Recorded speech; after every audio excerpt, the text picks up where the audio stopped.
The morning Bethany Dalton's mother sold her for $47 and a winter's worth of firewood. The sun rose blood red over the Sierra Nevada, painting the dusty streets of Pahrump, Nevada in shades of copper and rust. She was 18 years old, standing in the cramped parlor of their weathered boarding house while her mother counted coins with trembling, whiskey-stained fingers. And the man who'd bought her contract, a silver mine foreman named Hutchins with breath that smelled of tobacco and rot, waited by the door with a rope coiled over his shoulder like a promise of what was to come.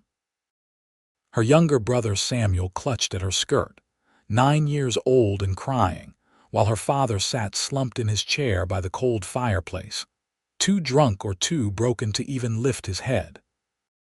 The year was 1881, and the Nevada desert was unforgiving to families who couldn't pay their debts, but Bethany had never imagined her own blood would be the ones to cast her out. "It's just for 2 years," her mother said, not meeting her eyes. 2 years of work and the debt's cleared. "You'll come back home."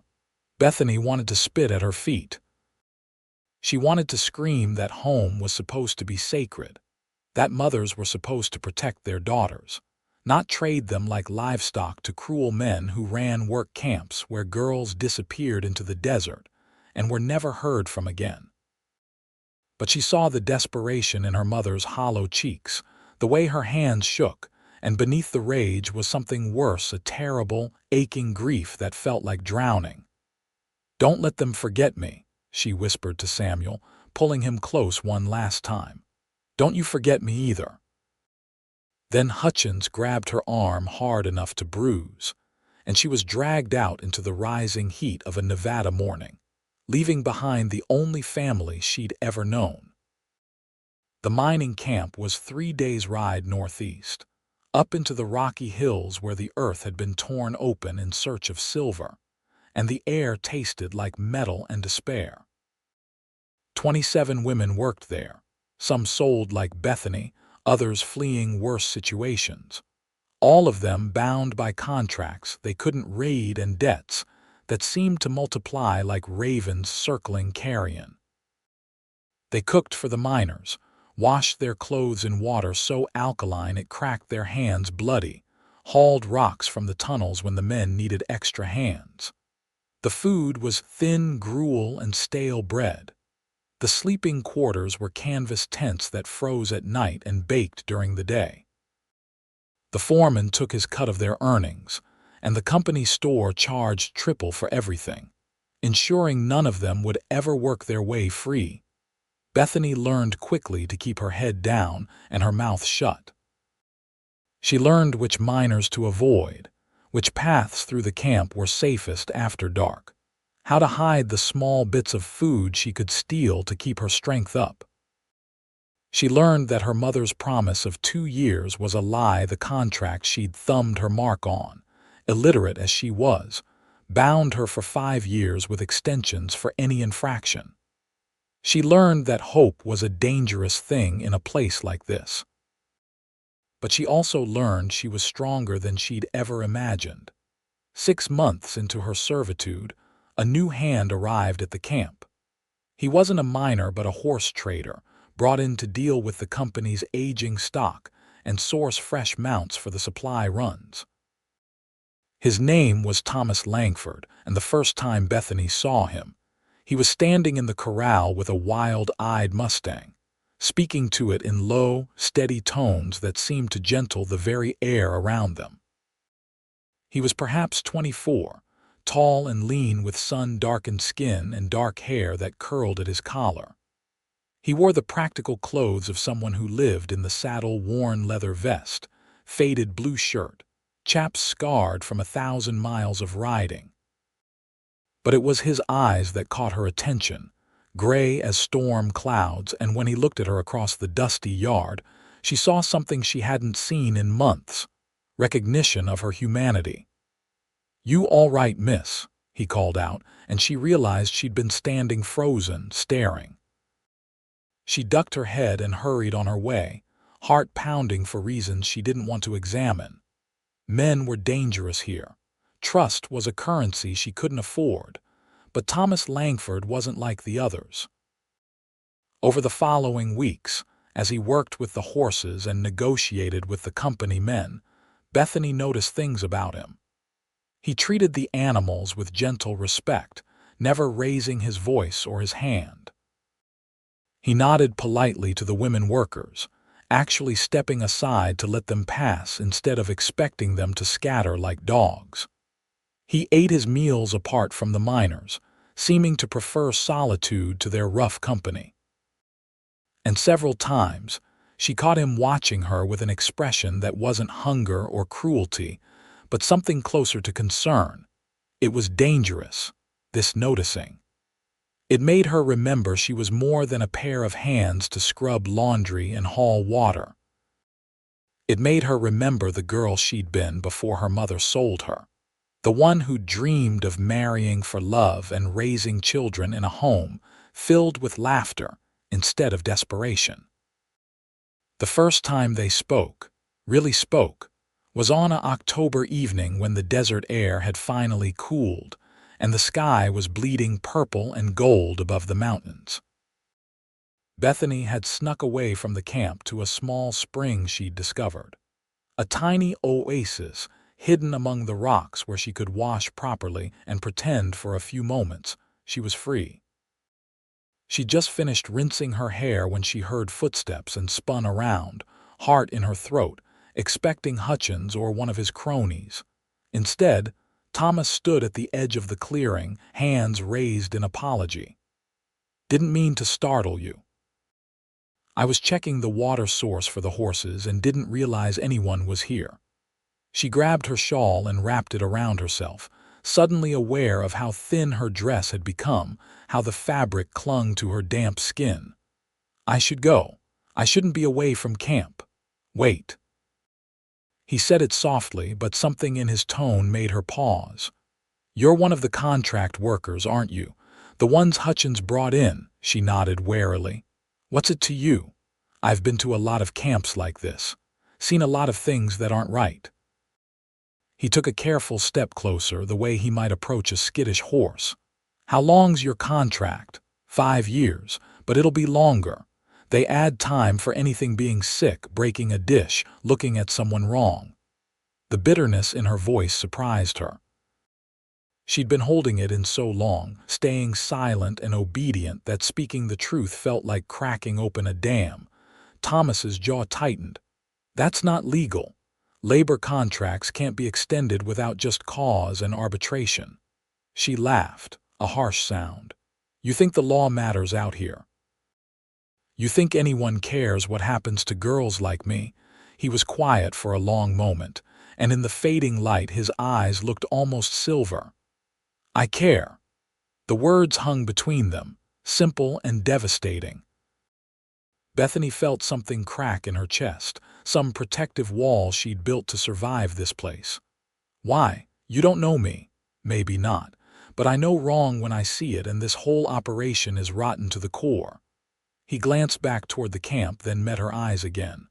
"What's your name?" "Bethany Dalton." "Well, Bethany Dalton, I'm Thomas Langford, and I think maybe we should talk about getting you out of here." Her breath caught. "You can't. The contracts can be bought out or challenged.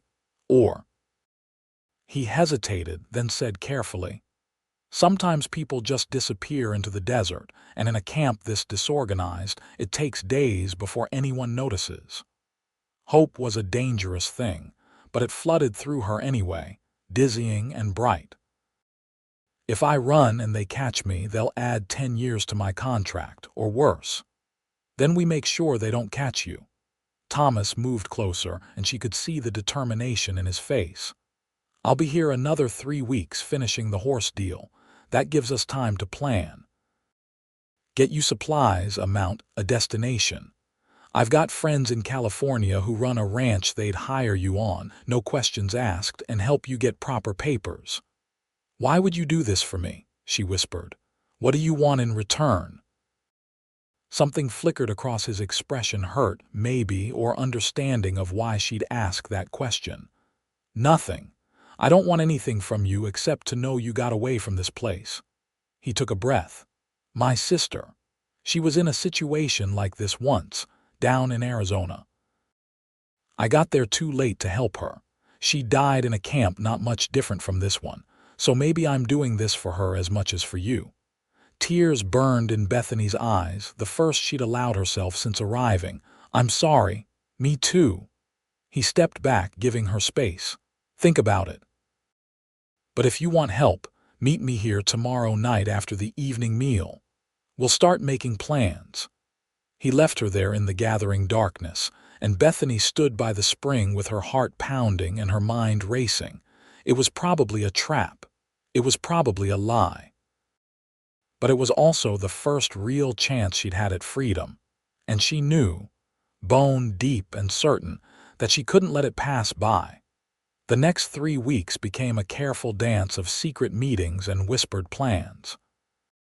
Thomas taught her things he'd learned in years of traveling the frontier: how to read the stars for navigation, which plants were safe to eat, how to move quietly through the desert, how to handle a gun. He brought her supplies bit by bit, hiding them near the spring. A bedroll, dried food, a canteen, a knife with a good blade, a change of clothes that would let her pass as a young man if needed. He taught her about his friend's ranch in Central California, how to find it, what to say when she arrived. And somewhere in those stolen hours, something shifted between them. It wasn't just planning anymore.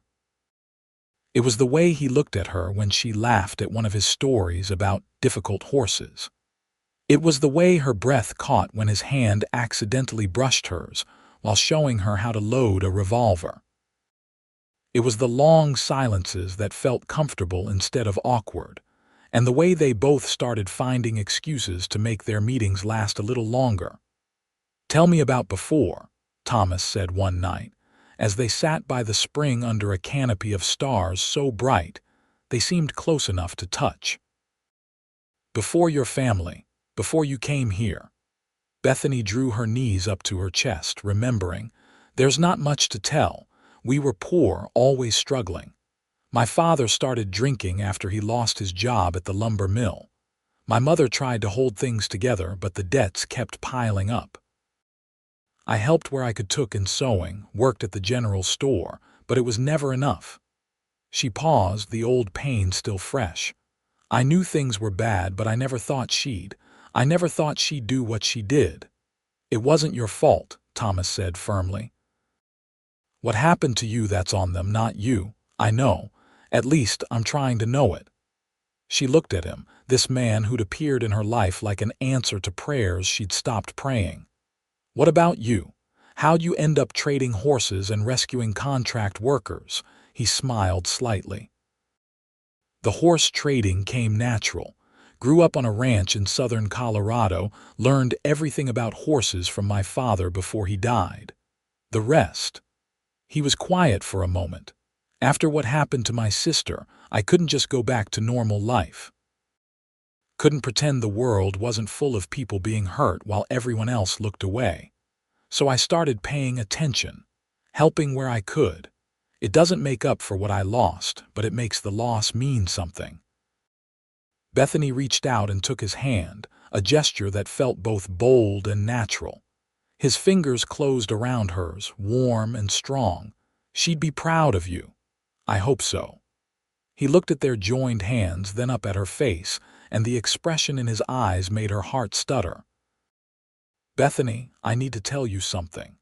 When you leave here, when you go to California, I know the plan was for you to go alone, to start fresh without any connections to this place. But I've been thinking, and He stopped, seemed to gather his courage. "I don't want to say goodbye to you. I know the timing is terrible and you've got every reason not to trust men in general and me specifically. But I care about you, more than I probably should after just a few weeks." She couldn't breathe. "Thomas, you don't have to say anything.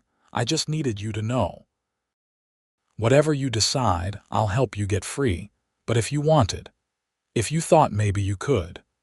He trailed off, looking uncharacteristically uncertain. Bethany leaned forward and kissed him. It was soft and tentative, her first real kiss, and when he kissed her back, it felt like coming home to a place she'd never been before. When they finally pulled apart, both breathing hard, she rested her forehead against his. "I care about you too," she whispered. "I've been trying not to, trying to stay focused on just surviving, but I do. I really do."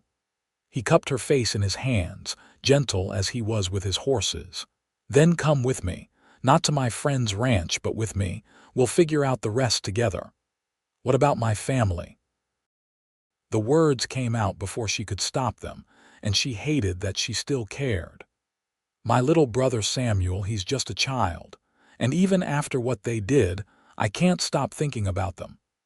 Thomas didn't dismiss her concern or tell her to forget people who'd sold her like property. Instead, he said, "We'll help them too. Once you're safe and free, once you're in a position of strength instead of desperation, we'll figure out how to help your brother, and maybe even your parents if they deserve it. You'd really do that. Help them even though they're the reason I was here." "I do it for you," he said simply. "Not for them. For you because you have a good heart and I love that about you. Love." The word hung in the air between them, precious and terrifying. Bethany kissed him again, longer this time, and let herself imagine a future beyond just escape. A future with this man who saw her as worth saving, worth choosing, worth loving. Their escape was planned for 3 nights later, when Thomas's business would be concluded, and he'd have a legitimate reason to leave the camp. He'd bought 2 horses with his own money, strong, desert-bred animals that could handle the journey. The plan was simple. Bethany would slip away during the night watch change when the guards were distracted.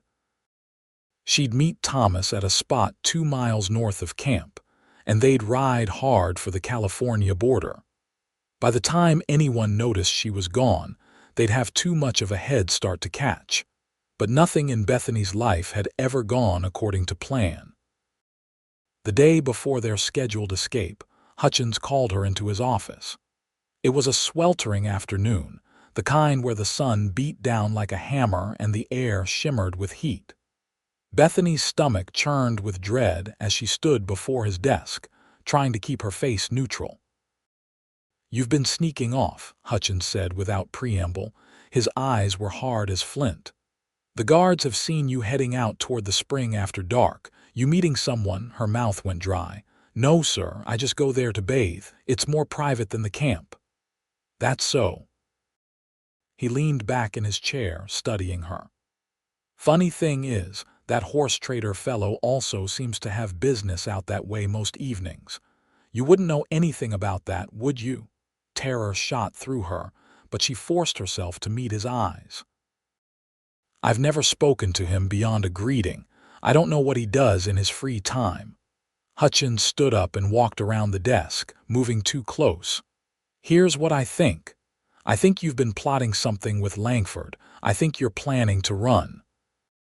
He grabbed her chin, forcing her to look at him. "And I think I need to make sure you understand what happens to girls who try to leave before their contracts are up." Before she could move, he struck her across the face, hard enough that she tasted blood. She stumbled back, and he hit her again, this time in the ribs. Pain exploded through her chest, stealing her breath. "You're going to stay in the locked storage tent until Langford leaves," Hutchins said coldly. "And then we're going to have a conversation about adding time to your contract for attempted escape. Maybe another 10 years should do it." He dragged her out of the office, ignoring her struggles, and threw her into a storage tent that reeked of mildew and chemicals. She heard a padlock click shut, sealing her in darkness. Bethany lay on the dirt floor, gasping through the pain in her ribs, and tried not to panic. Thomas would come looking for her when she didn't show up tonight. He'd find a way to help her. She had to believe that. But the hours crawled by and no one came. Through the canvas walls, she heard the camp going about its evening routine, heard the miners laughing and shouting, heard the dinner bell ring. Her ribs throbbed with every breath, and her face felt swollen where Hutchins had hit her. As darkness fell, despair began to seep in. Maybe Thomas had been caught. Maybe he'd decided helping her wasn't worth the risk. Maybe she was going to die in this place after all, alone and forgotten.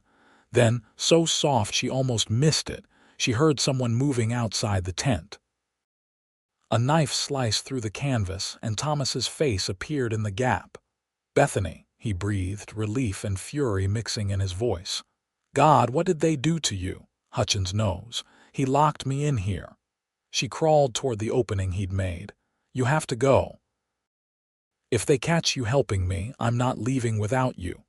He widened the cut in the canvas and helped her squeeze through. In the moonlight, she could see the set of his jaw, the determination in his eyes. "Can you ride?" she nodded, though her ribs screamed in protest. "I'll manage." Thomas had positioned the horses just beyond the tent line, hidden in a small gully. He helped her mount, his hands gentle on her waist, and then swung up onto his own horse. They just turned to head out into the desert when a shout went up from the camp. "They are coming," Thomas said grimly. "Hold on." They rode. Bethany gripped the saddle horn and focused on staying mounted as Thomas led them at a punishing pace through the darkness. Behind them, she could hear the sounds of pursuit horses, men shouting, the occasional crack of a rifle, though they were too far away yet for accurate shooting. The desert landscape blurred around them, all shadows and silver moonlight and the endless rolling hills. Her ribs burned with every jarring step of the horse. Several times she nearly blacked out from the pain, but each time Thomas's voice would pull her back, steady and sure. "Stay with me, Bethany, just a little further. You're doing great." They rode through the night, and gradually the sounds of pursuit faded.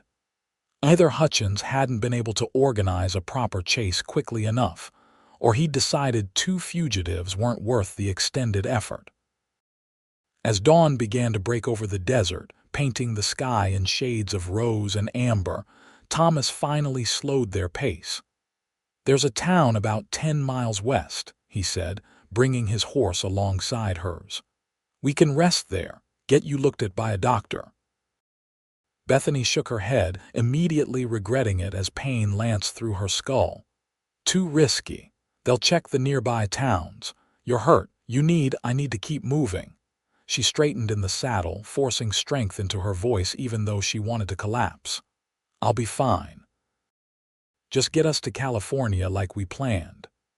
Thomas looked like he wanted to argue, but he must have seen the determination in her face. "All right, but we're stopping at the first stream we find so I can at least clean those cuts properly." They found water an hour later, a small creek fed by mountain runoff, blessedly cold and clear. Thomas helped her dismount and sit in the shade of a scraggly cottonwood while he tended to her injuries with a gentleness that made tears prick at her eyes. The care he showed felt almost foreign after months of brutality and neglect. "I should have gotten you out sooner," he said quietly as he cleaned the cut on her cheekbone. "Should have planned better, moved faster." "You saved me," Bethany said firmly. "Without you, I'd still be in that camp or locked in that tent for God knows how long. This isn't your fault, Thomas." He met her eyes, and she saw the guilt there, the weight of his sister's death still heavy on his shoulders. On impulse, she took his face in her hands and kissed him, trying to pour everything she felt into that contact: gratitude, affection, hope, and yes, love. "Thank you," she whispered against his lips. "Thank you for seeing me, for caring." They stayed by the creek for a few hours, letting the horses rest and recover their own strength. Thomas produced food from his saddlebags: dried meat, hard cheese, bread that was only slightly stale. It was the best meal Bethany had eaten in months. As they ate, they talked about their plans. "We'll head southwest toward Bakersfield," Thomas said, tracing a route in the dust with his finger. "It's a longer way around but less likely to run into any search parties. I've got some money saved enough to get us started once we arrive." "Started doing what?" Bethany asked. The future felt both thrilling and terrifying, a blank page waiting to be written. "I was thinking we could start our own ranch. Nothing fancy at first, just a small operation breeding and training horses. I know the business inside and out, and you." He smiled at her. "You're smart and tough and you learn fast. We'd make a good team." The idea settled into her chest, warm and right. "A ranch, our own place. If that's what you want. We could do something else if you had other dreams." Bethany thought about the girl she'd been 6 months ago, the dreams she'd had before her world fell apart. She'd wanted a home filled with love, a life built on something solid instead of the quicksand of debt and desperation. This man was offering her exactly that. "I want to build something that can't be taken away," she said slowly. "Something that's truly ours. So yes, a ranch sounds perfect." They rested a while longer and then remounted and continued their journey. The days that followed settled into a rhythm of riding and resting, of slow conversations under star-filled skies and quick camps in hidden valleys.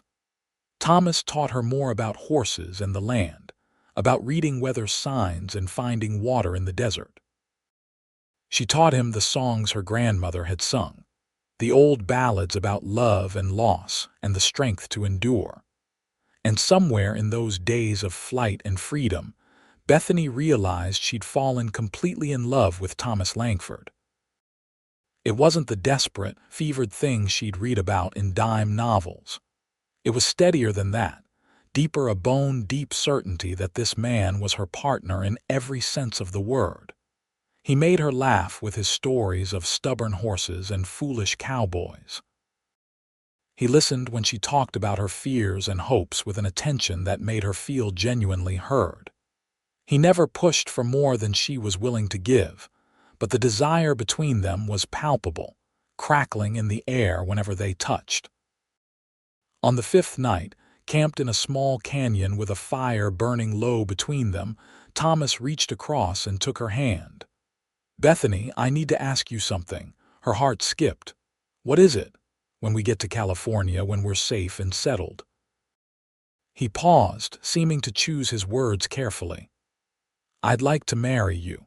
Properly, with papers and a church if you want it. I know we haven't known each other long, and I know you've got every reason to be cautious about trusting anyone, but I love you. I love your strength and your fierce heart and the way you refuse to let this world break you. I want to build that life with you, not just as partners but as husband and wife." Joy flooded through her, so intense it almost hurt. "Yes," she said, and then laughed at how simple it was. "Yes, Thomas. I want that too. I love you too." He pulled her into his arms, and she went willingly, nestling against his chest where she could hear the steady thump of his heart. They held each other as the fire died down and the stars wheeled overhead. And for the first time since her mother had sold her, Bethany felt safe. They crossed into California 8 days after leaving the mining camp, and the landscape gradually shifted from harsh desert to rolling hills dotted with oak trees. Thomas led them to Bakersfield, a growing town that bustled with opportunity and just enough anonymity that 2 more newcomers wouldn't attract undue attention. He found them a small room in a respectable boarding house run by a widow named Mrs. Chen, and then set about looking for work and scouting potential ranch land. True to his word, Thomas married Bethany 3 weeks after they arrived. It was a simple ceremony at the town courthouse, witnessed by Mrs.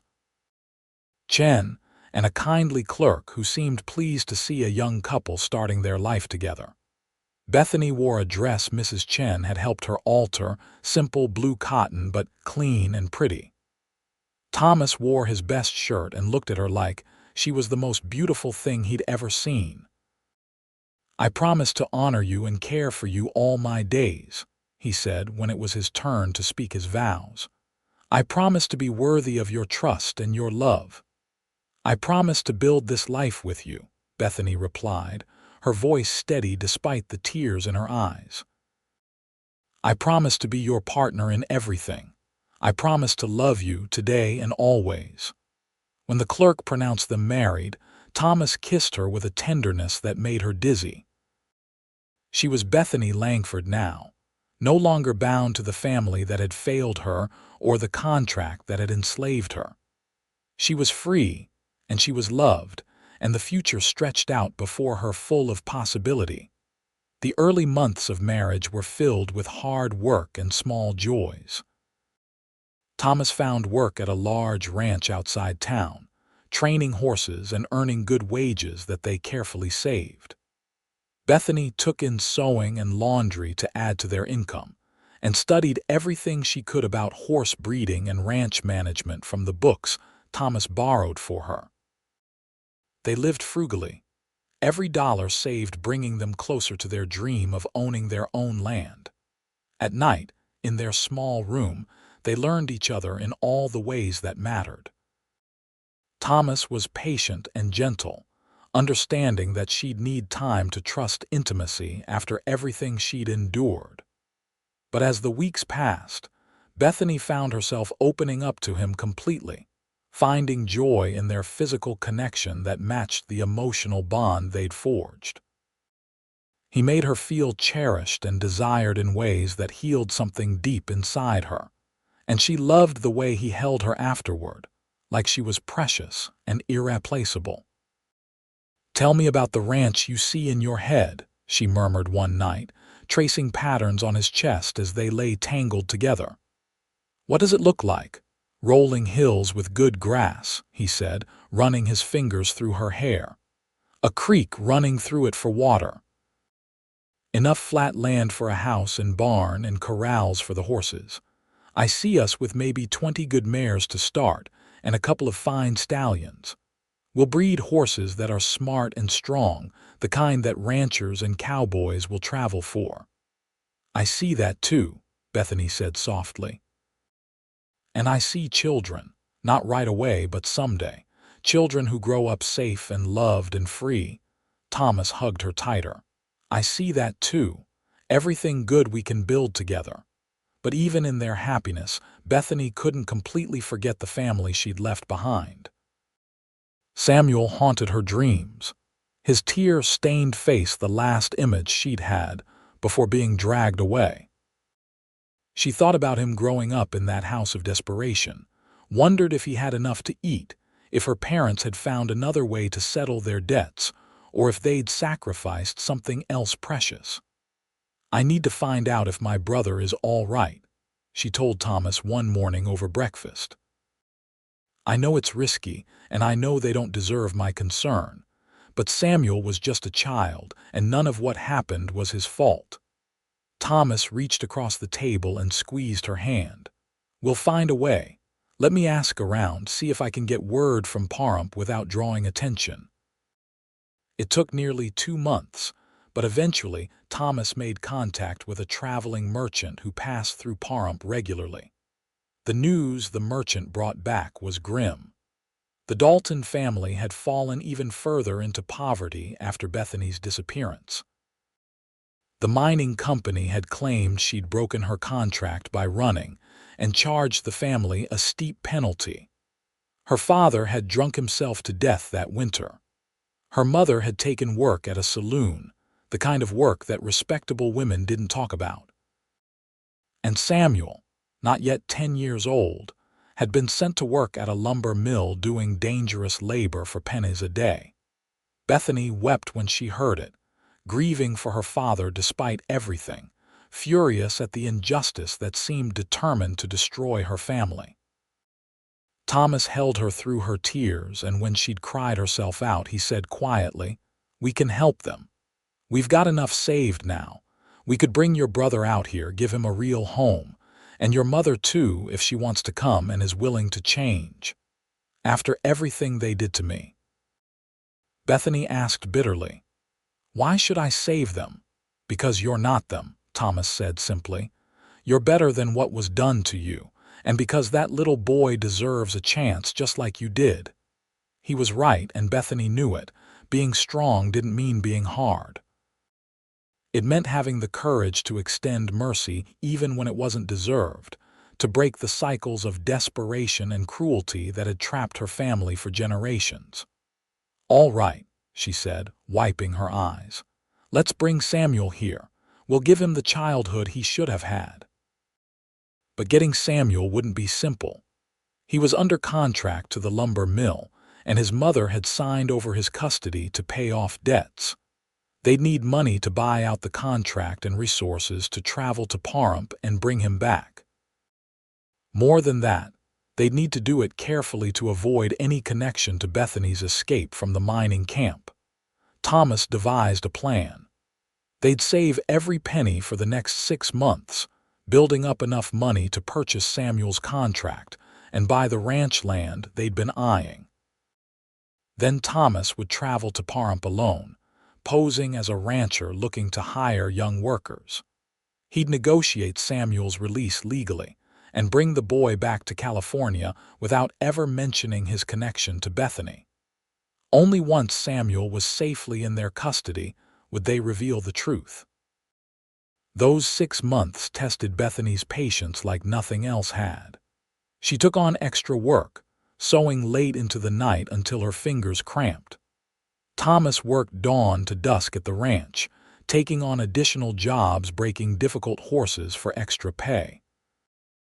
They ate simple meals and denied themselves any luxuries, funneling every dollar into their savings.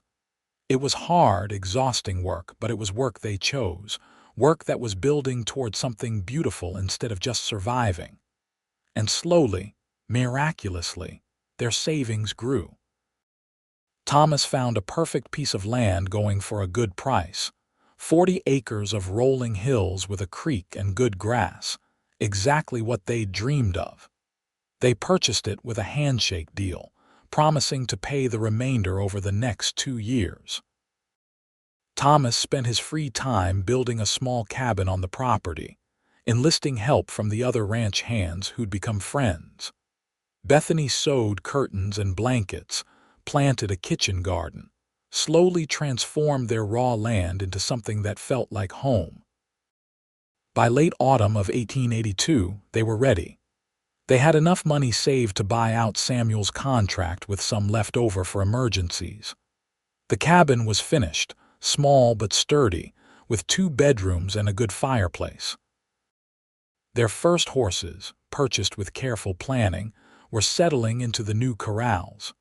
Everything was in place. Thomas left on a cool morning in October, taking the stage to Nevada. Bethany watched him go with her heart in her throat, terrified something would go wrong, that he'd be recognized, that the mining company or Hutchins would somehow find out and cause trouble. The 2 weeks he was gone were the longest of her life. She threw herself into work on the ranch, training the horses and finishing touches on the cabin, trying not to imagine all the ways disaster could strike. When Thomas finally returned, he wasn't alone. Sitting beside him on the wagon seat was a thin boy with Bethany's dark eyes and a wary, haunted expression. Samuel had grown in the year and a half since she'd seen him, his frame stretched out in that gangly way of children shooting toward adolescence. But he was too thin, and there were shadows under his eyes that no 10-year-old should have. Bethany ran to meet them, tears streaming down her face. Samuel stared at her in confusion, then shock, and then his face crumpled and he scrambled down from the wagon and threw himself into her arms. "Bethany," he sobbed, "they said you were dead. They said you ran away and died in the desert." "I'm alive," she said fiercely, holding him tight. "I'm alive and I'm here and you're safe now. You're safe, Samuel." She looked up at Thomas over her brother's head, and the understanding in his eyes made her love him even more. He'd given her this, the chance to save someone she loved, to make right even a fraction of what had gone wrong. That evening, after Samuel had eaten the first full meal he'd had in months and fallen asleep in his new bed, Bethany and Thomas sat on the porch of their cabin and watched the sun set over their land. "Thank you," Bethany said quietly, "for everything. For saving me, for believing in me, for helping me save him." "We saved him," Thomas corrected gently. "This is our family now, ours together." She leaned against him, content in a way she'd never imagined possible. "What about my mother? Should we try to help her too?" Thomas was quiet for a moment. "I saw her while I was in Pahrump. The merchant's reports were accurate about the kind of work she's doing. I left word that if she wanted to come to California and start fresh, we could help her. Whether she takes that offer is up to her." "Did you tell her I was alive?" "No. I thought you should decide when and if to make contact." He paused. "She asked about you, though. Asked if I'd heard any news in my travels.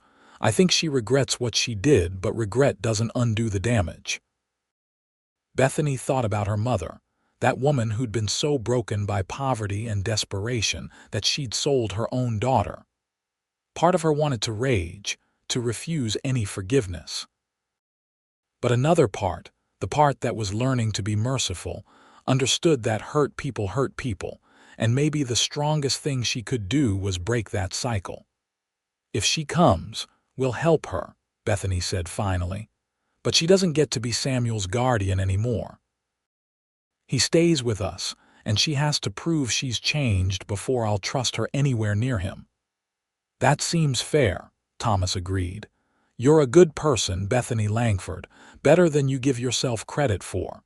The months that followed were transformative. Samuel slowly came out of his shell, the haunted look in his eyes gradually fading as he adjusted to a life where he was fed regularly, treated kindly, and allowed to just be a child. He helped with the horses, showing a natural gift for handling them that reminded Bethany of Thomas. He learned to read from the books they borrowed, and his laughter, rare at first, became more common. Watching him heal helped heal something in Bethany too. Their horse ranch began to thrive. Word spread about Thomas's skill as a trainer and the quality of their stock, and they started getting regular customers. They hired a young man named Jack to help with the heavy work, and a woman named Rosa to help with the cooking and household tasks as their operation grew. The ranch wasn't making them rich, but it was profitable and growing, built on honest work and smart planning. In the spring of 1883, Bethany discovered she was pregnant. The news filled her with a complex mix of joy and terror. She'd always wanted children, but the thought of being responsible for another life felt enormous. Thomas, though, was ecstatic. "A baby," he kept saying, wonder in his voice, his hand resting on her still flat belly. "Our baby." "Are you sure we're ready?" Bethany asked, voicing her fears. "The ranch is doing well, but we're still building it. And with Samuel here too, we're ready," Thomas said firmly. "We've built something good here, Bethany, something solid. Our child is going to grow up safe and loved with everything we didn't have." His certainty steadied her, and as her pregnancy progressed, her fear transformed into excitement. Samuel was thrilled at the prospect of being a big brother, already planning all the things he'd teach the baby.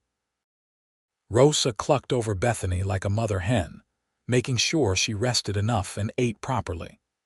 And Thomas was endlessly gentle, accommodating her changing needs and wild mood swings with patience and humor. In early December, on a cold but clear morning, Bethany gave birth to a healthy baby boy. They named him Matthew Thomas Langford, and he was perfect dark hair like his mother, gray eyes like his father, and a set of lungs that could wake the dead when he wanted to be fed. Holding him for the first time, Bethany felt a fierce, protective love that dwarfed everything else she'd ever felt. This child would never know the desperation she'd grown up with. He'd never be sold or exploited or taught that his worth was measured in dollars. He would be free in every sense of the word. "He's beautiful," Thomas whispered, sitting beside her on the bed and looking at their son with awe. "You're amazing. You did so well." "We made him together," Bethany said, smiling despite her exhaustion. "He's ours." Samuel crept into the room, his eyes wide. "Can I hold him?" Bethany showed him how to support the baby's head, and watched as her little brother, not so little anymore, growing tall and strong on regular meals, and love cradled his nephew with tender care. It was a perfect moment, the family she'd chosen holding together everything that mattered. 2 weeks after Matthew's birth, there was a knock on the door. Thomas answered it, and Bethany heard a woman's voice, rough and uncertain. "I'm looking for Thomas Langford. I was told he might have work available." Bethany's heart stopped. She knew that voice. She wrapped Matthew in his blanket and walked to the door, Samuel trailing behind her. Her mother stood on the porch, looking 20 years older than she was. Her clothes were worn but clean, her face haggard with hard living. When she saw Bethany, she gasped. "Bethany," her voice cracked. "They said you might be here, but I didn't believe." "I'm here," Bethany said, her voice flat. "I'm alive, no thanks to you." Her mother's face crumpled. "I know. I know what I did was unforgivable. I'm not here asking for forgiveness. I heard you might have work and I wanted to see." She saw Samuel then and the baby in Bethany's arms and started to cry. "I wanted to see that you were all right, that Samuel was all right, and you are. You're more than all right." There was a long, tense moment. Bethany felt Thomas's presence behind her, steady and supportive, leaving the choice entirely up to her. She looked at her mother, this woman who'd broken her trust so completely, and saw not a monster but a fellow survivor, someone who'd made terrible choices but was still human underneath. "Come in," Bethany said finally, "but we need to talk about everything." They sat at the kitchen table, Samuel staying close to Bethany's side while Thomas held the baby and listened. Bethany's mother, Mary, she introduced herself as if they were strangers starting fresh, talked about the past year and a half, about the guilt that had eaten at her, the way she tried to find out what had happened to Bethany, about the death of her husband and the desperate choices she'd made after, about how she'd been working to save enough money to try to buy out Bethany's contract, not knowing Bethany had already escaped. "I don't expect you to forgive me," Mary said, her voice rough. "What I did was monstrous. I sold my own daughter, but if I could just be part of Samuel's life somehow, just see him sometimes and know he's all right." "He's not going back to you," Bethany said firmly. "Ever. He stays with us." "I understand. I wouldn't trust me with him either." Bethany studied her mother, this broken woman who'd hurt her so deeply. Part of her wanted to turn her away, to refuse any connection. But she thought about mercy, about breaking cycles, about the child sleeping in Thomas's arms who deserved to grow up in a world where people could change and heal. "You can stay," she said finally. "Not in the house, but there's a small room above the barn that we've been using for storage. You can live there and work for us, cooking, cleaning, helping with the ranch. You'll be paid fairly and treated with respect. And you can see Samuel, supervised, and prove to both of us that you've really changed." Hope flared in Mary's eyes. "You'd really let me stay?" "I'm not doing this for you," Bethany said bluntly. "I'm doing it because I want to be better than the circumstances that created us. Because I want my son to grow up seeing that people can change, that mercy matters. But this is your one chance. If you hurt Samuel or if you fall back into old patterns, you're gone." "Understood, understood," Mary whispered. "Thank you, thank you." The arrangement was awkward at first. Bethany kept Mary at arm's length, watching for any sign of instability or selfishness. Samuel was wary too, remembering too well the desperate woman who'd sold his sister.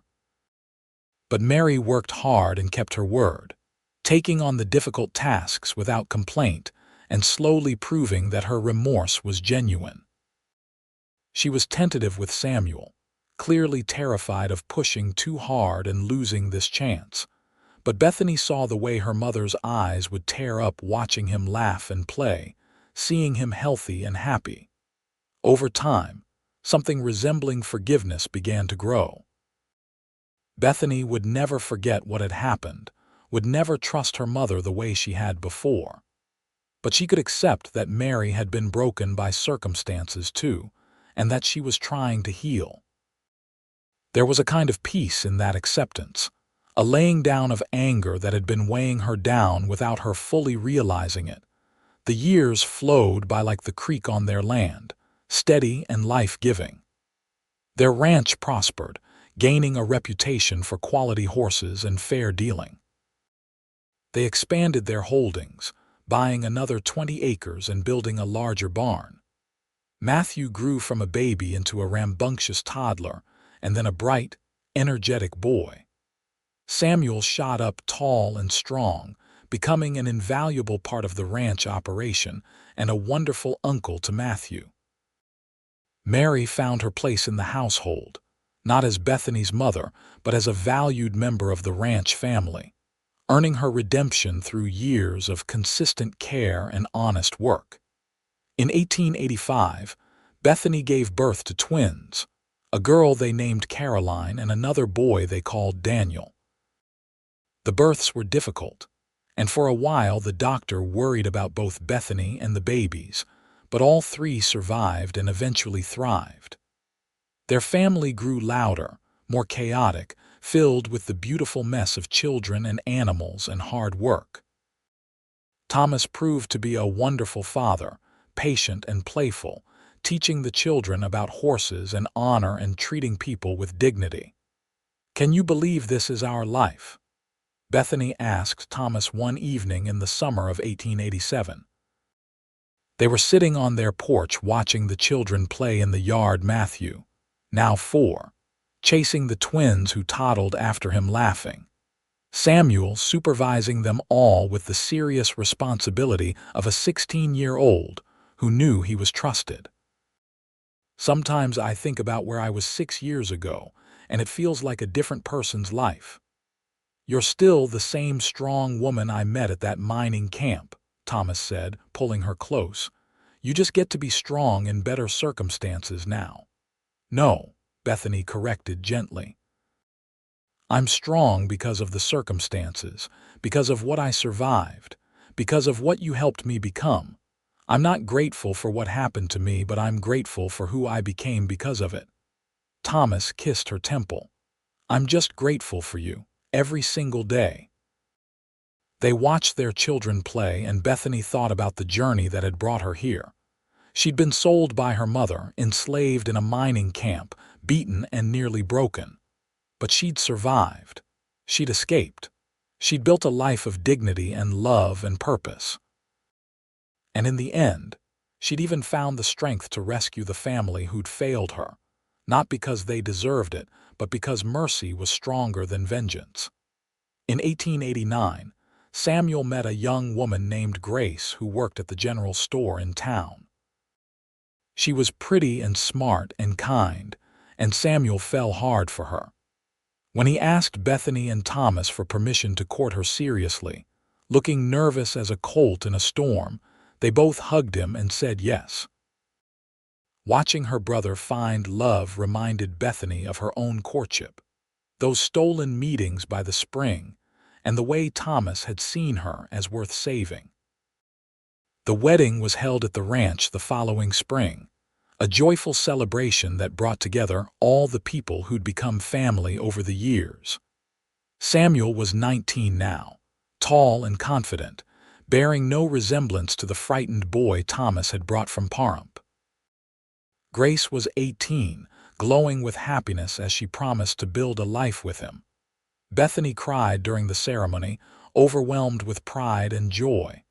"He's going to be all right," Thomas whispered to her. "You saved him, gave him a chance to become who he was meant to be." "We saved him," Bethany corrected, echoing what he'd told her years ago. "Everything good we have, we built together." After the wedding, Samuel and Grace moved into a small house on the ranch property, starting their own family while remaining close. Within a year, they had their first child, a daughter they named Bethany after the sister who'd given Samuel his life back. Holding her namesake, Bethany felt the circle complete in a way that made her heart ache with happiness. The years continued their steady march. Matthew grew into a thoughtful boy who loved books as much as horses. The twins developed distinct personalities: Caroline fierce and adventurous, Daniel quiet and observant. Samuel and Grace had 3 more children, filling the ranch with even more laughter and life. Mary aged into a gentler version of herself, a grandmother who doted on the children and found redemption in the family she'd almost destroyed. In 1892, Bethany gave birth to their youngest child, a girl they named Sarah. She was their last, and Bethany savored every moment of her babyhood, knowing this was the final time she'd experience the wonder of a nursing infant, the first smiles, the first steps. Thomas was equally smitten with their daughter, often found walking the floor with her at night or teaching her to touch horses with gentle hands as soon as she could walk. Their ranch was successful beyond what they'd dreamed, employing several families and known throughout California for quality horses and honest dealing. They'd built something that would last, something they could pass on to their children, not just property and money, but the values of hard work, mercy, and dignity that had sustained them through the hardest times. On their 10th wedding anniversary in 1893, Thomas surprised Bethany with a gift. He'd had a local craftsman make a beautiful wooden sign for the ranch entrance, with carved letters that read Langford Ranch, ESD. 1882, built on love, sustained by grace. Grace for what we were given, and grace for what we chose to give, Thomas explained, his arm around her waist as they admired the sign. I wanted something that would remind our children and grandchildren of where we came from and what we stand for. Bethany leaned into him, this man who'd saved her life and then helped her save herself. It's perfect. You're perfect. No, he said with a smile, but I'm perfect for you and you're perfect for me, and that's all that matters. They kissed there under the sign, surrounded by the life they'd built from nothing but determination and love, and Bethany felt a completeness she'd never imagined possible. She'd been sold by her mother, enslaved, beaten, and nearly broken. But she'd escaped.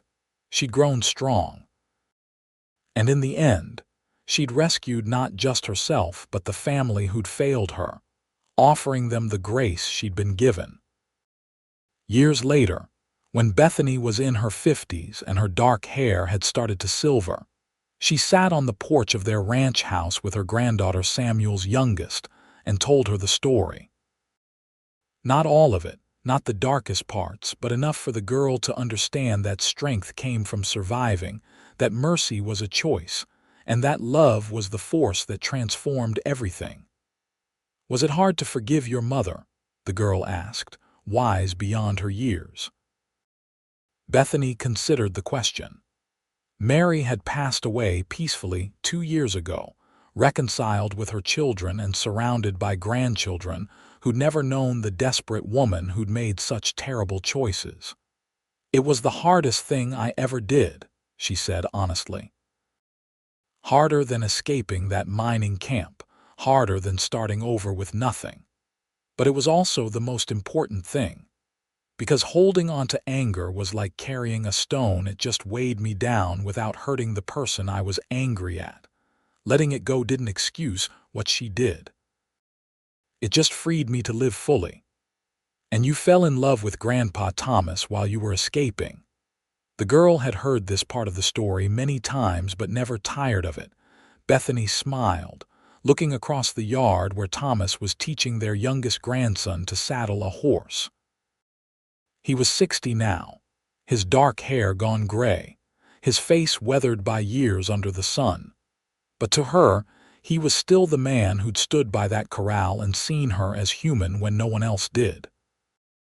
I fell in love with him because he saw me when I was invisible, because he cared when no one else did, and because he proved every single day that love isn't just a feeling, it's a choice you make over and over. And we keep choosing each other, every day. That's the most romantic thing I've ever heard, the girl sighed. It's the most true thing I know, Bethany corrected gently. Real love isn't like the fairy tales. It's better because it's real. It's work and choice and showing up for each other even when it's hard. Your grandfather and I built this life together, brick by brick, choice by choice. And that's the legacy I want to leave for you and all our grandchildren, that you can survive terrible things and still build beautiful lives, that you can be strong enough to rescue even those who failed you. That love and mercy are the most powerful forces in the world. As the sun set over their ranch, painting the sky in the same shades of copper and rust that had marked the morning Bethany was sold, she reflected on the journey that had brought her here. The frightened 18-year-old girl who'd been dragged from her home had grown into a woman of strength and grace, a woman who'd built an empire of love on the ashes of her pain. Thomas came to sit beside her as the stars began to appear, their granddaughter running off to play with her cousins in the gathering dusk. He took Bethany's hand, his fingers intertwining with hers in the familiar way of decades together. "What are you thinking about?" he asked.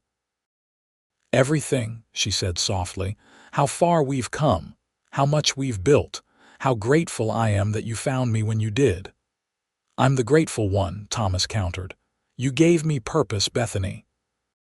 After my sister died, I was just drifting, trying to make her death mean something by saving other people. But you taught me that saving people isn't enough, you have to help them save themselves. You did that. You saved yourself, and then you saved your family, and you built all of this." He gestured at the ranch, the house, the children playing in the yard. "I'm just lucky I got to be part of your story." "You're not part of my story," Bethany said firmly, turning to face him. "You are my story. Every good thing I have, every strong choice I made, every moment of joy, you're woven through all of it. We saved each other, Thomas, and we keep saving each other every day." They sat together in the comfortable silence of old love, watching their family, their children and grandchildren, the family they'd built from nothing but hope and determination. Matthew and his wife were expecting their third child. Caroline had become a teacher in town, passionate about education for girls. Daniel was studying to be a veterinarian, his gentle nature perfect for the profession. Sarah was 15 now, bright and fierce, with her mother's strength and her father's steady heart.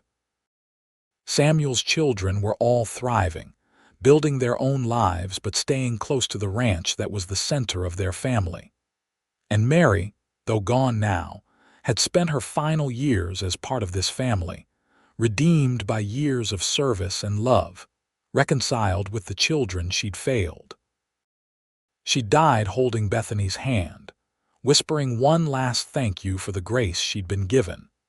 It was everything Bethany had dreamed of and more, a family built on love instead of desperation, children who knew their worth, a legacy of strength and mercy that would echo through generations.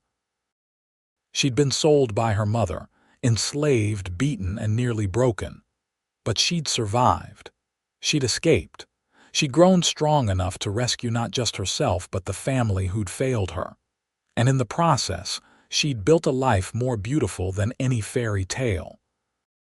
"I love you," Thomas said, breaking the silence. "After all these years, I love you more every day." "I love you too," Bethany replied, and they sat together under the stars, hands clasped, hearts intertwined as the ranch they'd built settled into evening around them. The story of a girl sold for $47 and a winter's worth of firewood had become the story of a woman who'd built an empire of love. And that love would echo through every generation that followed, a testament to the power of mercy, the strength of survival, and the transformative force of choosing love again and again and again. As night fell completely and the children were called inside for dinner, Bethany stood with Thomas, ready to join their family. She paused for one moment to look back at the sign he'd made, barely visible now in the darkness, but she knew every word carved into it. Built on love, sustained by grace. That was their story, their truth, their legacy. She'd been broken by cruelty but rebuilt by love, and that love had created something that would last long after she was gone. She squeezed Thomas's hand, and together they walked into their home, into the warm light and laughter of their family, into the life they'd chosen and built and protected with everything they had. And it was enough. It was more than enough. It was everything.